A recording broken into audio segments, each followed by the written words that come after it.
जय श्री कृष्णा। राधे राधे। श्रोताओं, हर वर्ष फागुन पूर्णिमा के दिन होली का त्योहार मनाया जाता है। इसके एक दिन पूर्व होलिका दहन का आयोजन किया जाता है। फुलेरा दूज के दिन भगवान कृष्ण और देवी राधा रानी की पूजा करने से भक्त की सभी इच्छाएं पूर्ण होती हैं। इसके साथ ही जीवन में उपस्थित सभी प्रकार के दुख और संकट नष्ट हो जाते हैं। सनातन धर्म में फागुन मास का विशेष महत्व है। यह महीना भगवान शिव, जिन्हें देवों के देवता माना जाता है, को समर्पित है। इस मास में महाशिवरात्रि का पर्व मनाया जाता है। इसके अलावा फागुन पूर्णिमा के दिन होली का उत्सव भी मनाया जाता है। होली की शुरुआत फागुन मास के शुक्ल पक्ष की द्वितीय तिथि से होती है, जिस दिन फुलेरा दूज का त्योहार मनाया जाता है। साल 2025 में यह त्योहार किस दिन मनाया जाएगा, इसका महत्व क्या है, इसके बारे में जानते हैं विस्तार से। श्रोताओं, फागुन मास के शुक्ल पक्ष की द्वितीय तिथि 1 मार्च 2025 को प्रातः 3:16 पर प्रारंभ होगी और यह 2 मार्च 2025 को 12:09 पर समाप्त होगी। इस प्रकार उदय तिथि के अनुसार 1 मार्च 2025 को फुलेरा दूज का पर्व मनाया जाएगा। फुलेरा दूज के अवसर पर शुभ योग, साध्य योग और त्रिपुष्कर योग का विशेष संयोग बन रहा है। चलिए श्रोताओं, जानते हैं इसके शुभ समय के विषय में। अभिजीत मुहूर्त दोपहर 12:10 से 12:57 तक रहेगा।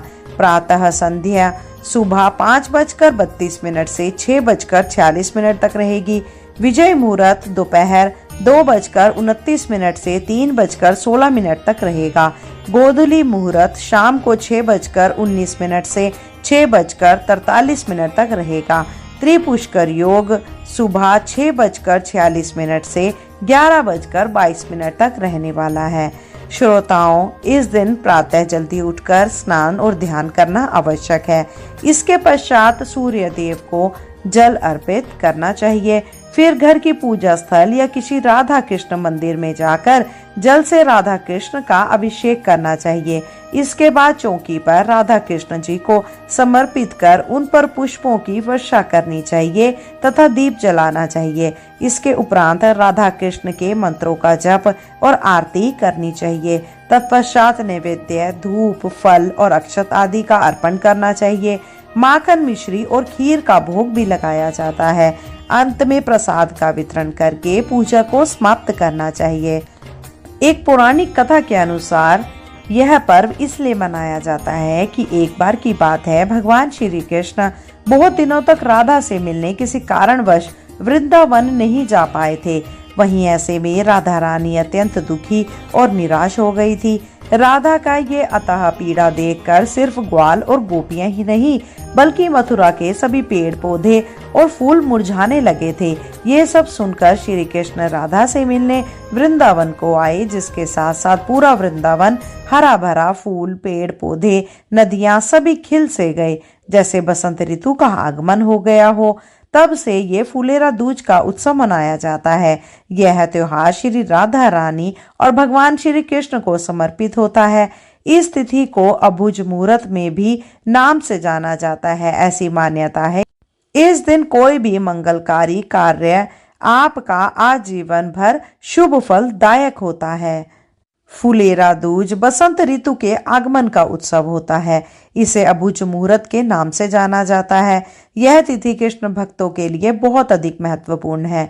फुलेरा दूज पर व्रज में एक दूसरे पर फूलों की होली खेली और बसंत आगमन की खुशी मनाई जाती है। फुलेरा दूज पर व्रज में भगवान श्री कृष्ण और राधा रानी पर फूलों की होली खेली जाती है।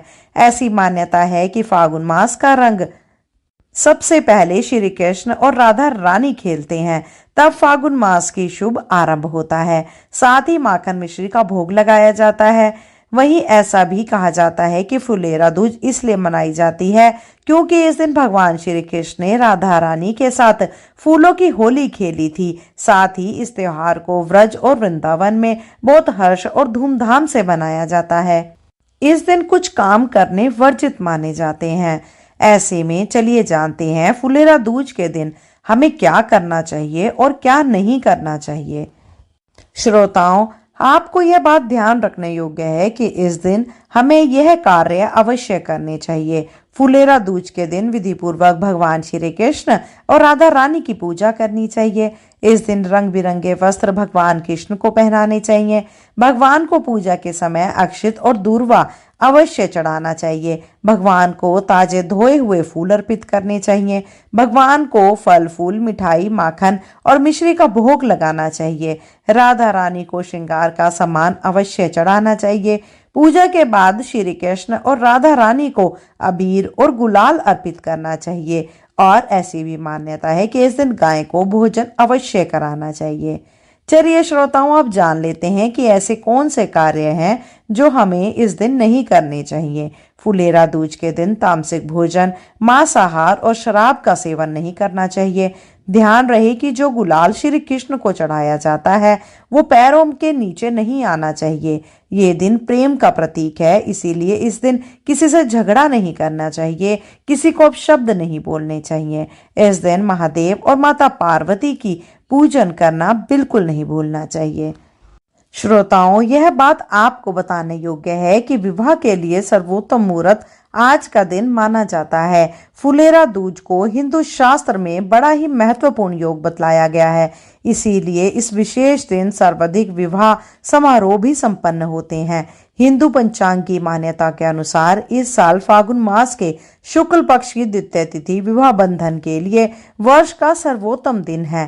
कहते हैं इस दिन विवाह करने से दंपति को भगवान कृष्ण का आशीर्वाद हासिल होता है और इस दिन कोई भी मुहूर्त निकालने की आवश्यकता नहीं होती। यह पूरा दिन ही बहुत ही शुभ संयोग के साथ बना होता है।